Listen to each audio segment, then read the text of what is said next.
showed the videos of these great weightlifters Yeah, about 50 years ago. Did you know Dennis Yocklich? I know the name. I used to work out at his gym. And, Really? back then I used to have Yeah, he was a power lifter back in the 80s. I remember him real well. and a bodybuilder. Yeah. And well, I'm talking about actual strength feats that you actually witnessed. Back then the world record in the bench press was 650. And Dennis was cutting back from, he weighed about, he was Well, a true before 6'5". that, it was 7'11". Jim Williams did 7'11". I just don't know if that was in a, I don't know the actual status of that record. Do you remember? Who? Williams benched 700, 7'11" in a T-shirt. Well, back then I remember it was like 650. Yocklich was real strong guy though, yeah. Yep, and that's a question I'm going to pose to you. We misloaded the bar for him, and he did 610 for a double with a good 2-second pause on each one. And then he stripped the bar off because he had to move it for some other guys that were going to squat. Yeah. And he cheat curled it and brought it to the power rack and put it on there. And back then he was about to compete in the Mr. America, it was like 1971. So he had cut down to about 240 pounds. That's the greatest strength feat I've ever seen. How much did he cheat curl? 315. He stripped off enough to get it to 315. 315, curled it, put it in the rack. After doing a double with 610 in the bench. That Yeah, that's pretty good. That's pretty with no good. wraps, no nothing, just. Yeah. And he was 6'5". Yeah, he was a big, impressive guy. Nobody remembers him much. It's unfortunate. Where was this? Pueblo, Colorado. That's where he had his gym. That's right. Pueblo, that's where I knew that guy's name from. Do you know a guy named Trujillo up there? Which one? Well, yeah, I realize that's kind of a stupid question now that I said that, but he was about a 148 guy, Yeah, he had a a little world younger than record in me. the bench for a while. What the hell was his first name? Ruben. Ruben Trujillo. Yep. Yeah, I lifted in a couple meets with him. Back in that would have been 1980, 81. Tell him I said hello if you run into him. Okay. All right? All right. Yeah. What about nutritional supplements or protein supplements? How do they? Are they Oh, are they I don't get useless into or- that shit. Let's let these two guys talk about that. They're much more familiar with it than I am. I think you need to eat a bunch of protein. And I think if you have good whey protein supplement, that you're eating a bunch of protein. Other than that, I don't think you should consider whey protein a supplement. It's food. yeah, it's Well, but I mean, it's a supplement. I mean, it's not part of a meal. You're taking it between meals and. do make a shake out of it. So, how much do you need? How much do you weigh? 200. Get 250. 250 grams a day. All right. Get it in bolus. But isn't that bad for the kidneys, Dr. Baraki? Doesn't that kill the kidneys? It's hard on the kidneys. Doesn't protein cause cancer, Dr. Baraki? I've heard it does, you know. It causes cancer. Cancer. C-A-N-T-S-E-R. Cancer. Causes cancer. Those were not my questions. I just want it clear. Right? No, I understand that, but I'm just bringing up questions that the general public will always ask you because their doctor has said that protein is bad for the kidneys. Is there anything besides protein supplements that you suggest? You ought to have some creatine. Creatine monohydrate. I've got the microphone. I'll repeat what he said. Right. Creatine monohydrate. 5 grams. 5 grams. 5 grams once a day for the rest of your life. Everybody.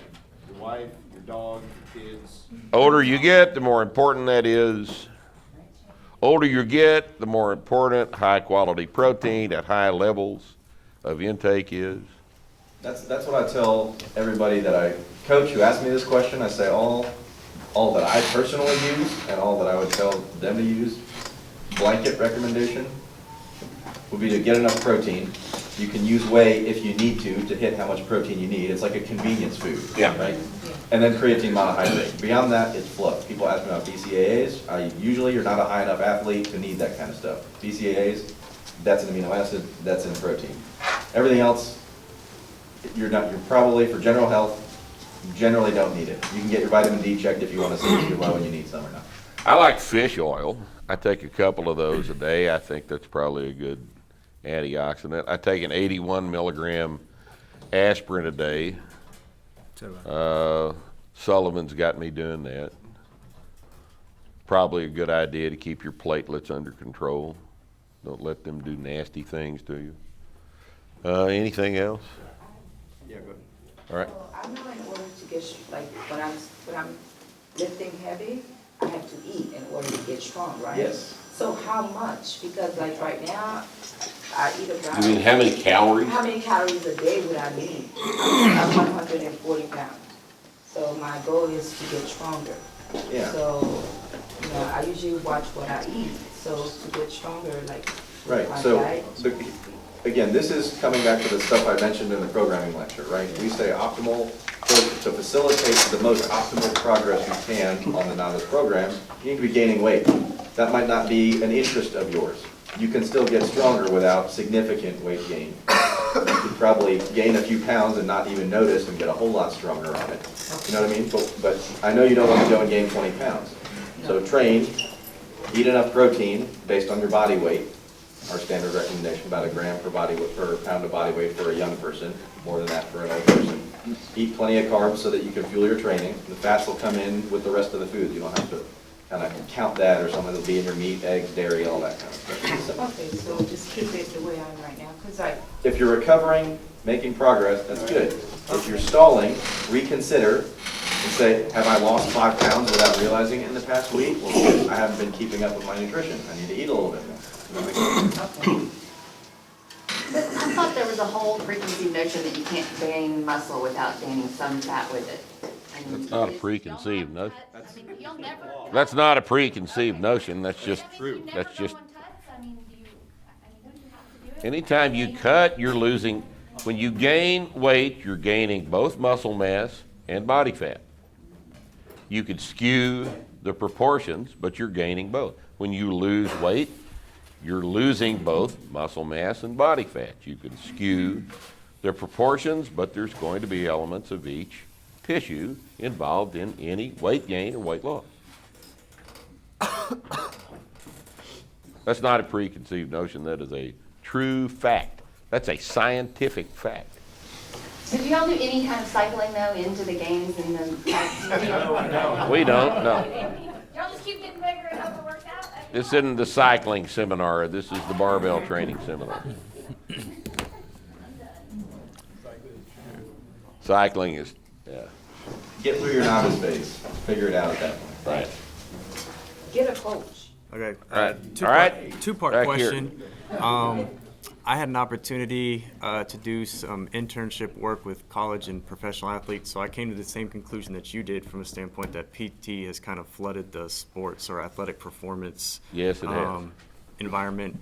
And so just kind of, but I know that there are still good physical therapists out there. It's not all bad. So Well, there's 3 or 4. is there any recommendations for the general public that, because I mean, the general public automatically thinks something hurts. They're not going to a strength conditioning coach. They're going to a physical therapist. Right. And so is there anything that you would say to the general public that when they go to try to kind of evaluate a physical therapist, things that they should be asking them, things of that nature? Oh, God. There are so few competent physical therapists, in my opinion, that I don't think the general public should be subjected to physical therapy. Yeah. Because, and This sounds ugly, but the vast majority, I mean, when I say the vast majority of the time, I mean 99.5% of the time.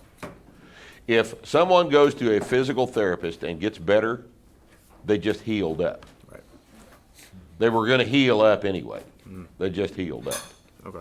And then, Because physical therapy is so conservative right. as to be unable to provide the initial stress aspect of the stress, recovery, adaptation phenomena that we base training on. If physical therapy were based on stress, recovery, adaptation, it would actually work. But they don't think in those terms, they're not taught in those terms, and very few of them practice that way.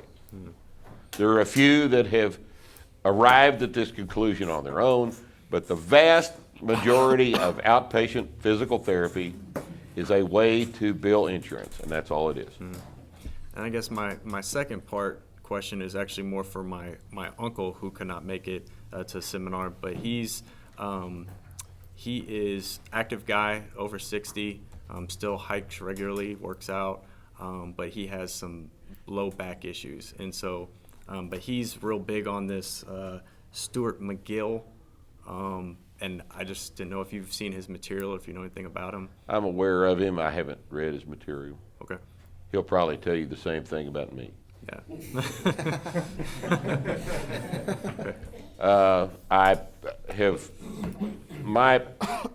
I have an article in PJ Media that came out last week about back pain and strength training. Yeah, he's already read it. He's read that? Yeah. Those are my thoughts. Okay. Okay. Yeah, Mark, I wanted to ask you about that because I do some training, and a lot of the population that I work with is in their 60s and have, herniated disc or, degenerative disc, lots of back pain. And so Everybody in their 60s has herniated discs and degenerated discs. Right. So Every single one of the human race.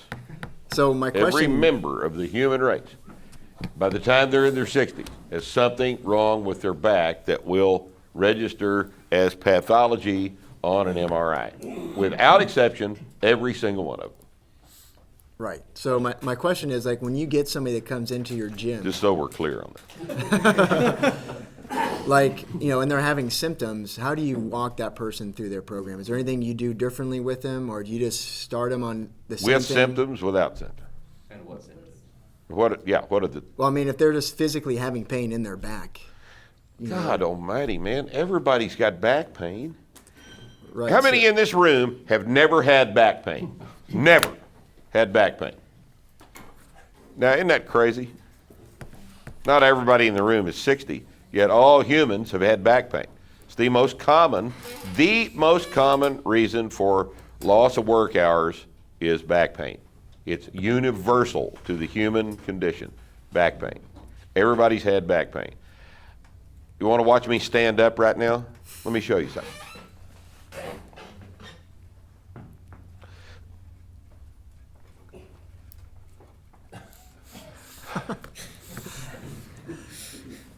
I woke up Monday morning, having minded my own business all night, got up Monday morning, and my back hurt. And it hurt Monday, and Tuesday, and Wednesday, and Thursday night. These assholes show up, and I got to train. So I squatted.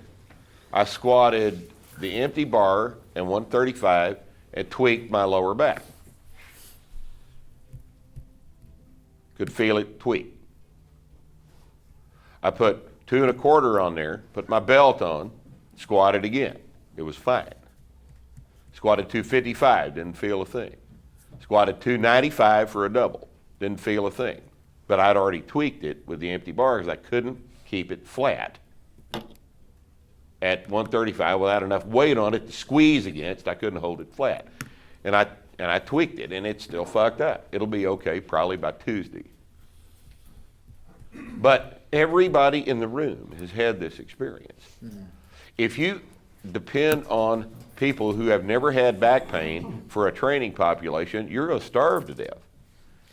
And what you have to do is you have to show them how to squat correctly and how to deadlift correctly.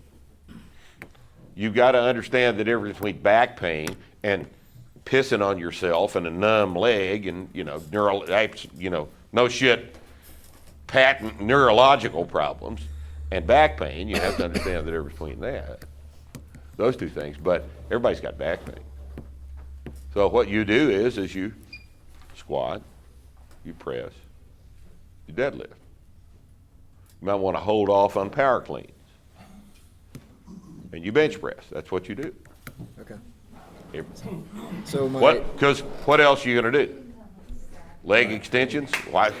Not train? What is that? Play canasta? What are you going to do? After the first session, they're like, oh, damn, my back feels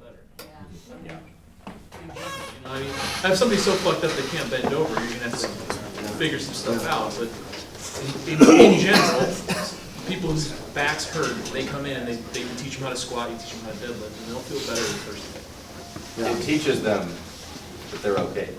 Yep. It teaches them that even though they hurt, they can still move. No shit. Remember? No shit.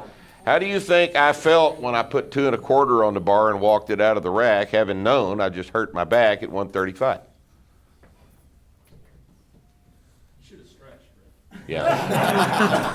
That's what I should have done. Foam roll. Yeah, I iced my balls. I did that when I got home.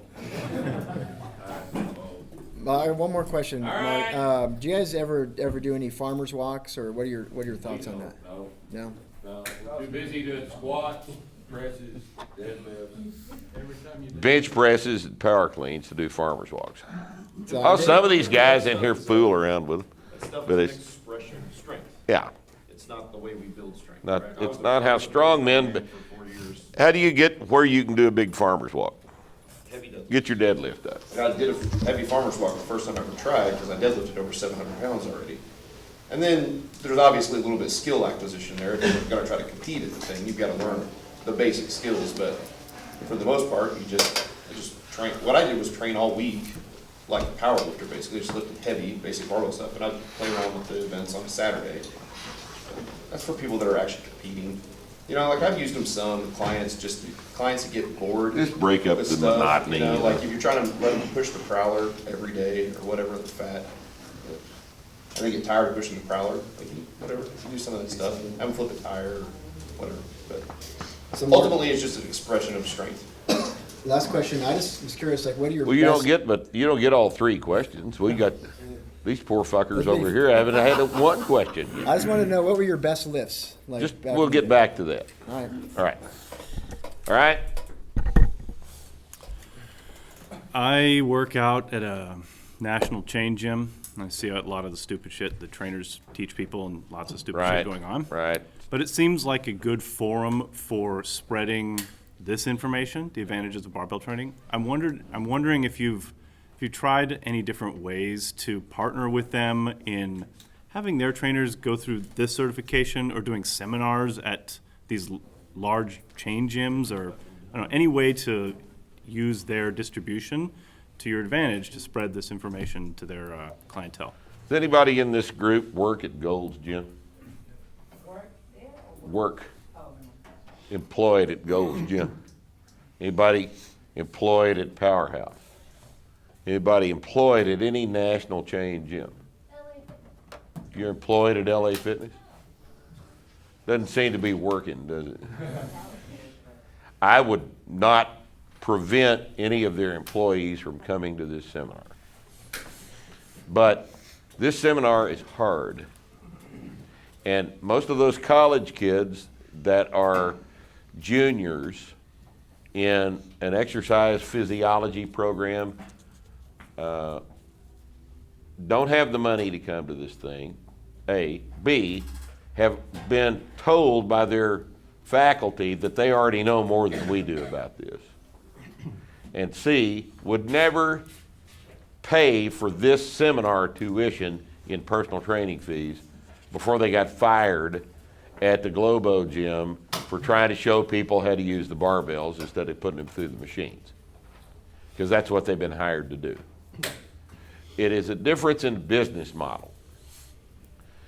Large chain gyms do not make money showing people how to squat, press, deadlift, bench press, and power clean. That's not why they're there. They are there to sell memberships. There is absolutely no interest on the part of corporate management or individual gym management in applying this business model in their gym. So it will never occur. I think you're right that they don't care about the same things that you and we They care care about selling memberships.